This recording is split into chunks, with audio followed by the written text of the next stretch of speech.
अरे माई जोग सीखे चलली बेटी बाबा दारा बारे। अरे माई जोग सीखे चलली बेटी बाबा दारा बा। अरे माई सुतला बाबा मैया उठ गईले चिहाई। अरे अरे बेटी हो दुलराई इतनी बेटी कायलू दरबार। अरे अरे बेटी हो दुलराई इतनी बेटी का आइलू दरबार। बाबा अन्न न मांगिले बाबा धन न मांगिले।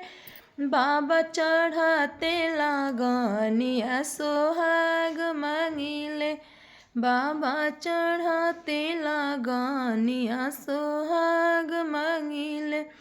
अरे माई जोग सीखे चलली बेटी भैया दारा बारे। अरे माई तला भैया भाभी उठ गईले चिहाई। अरे अरे बहिनी हो दुलराई इतनी बहिनी कायलू दरबार। भैया अन्न न मांगिले भैया धन न मांगिले। भैया चढ़ते लगनिया सोहाग मांगिले।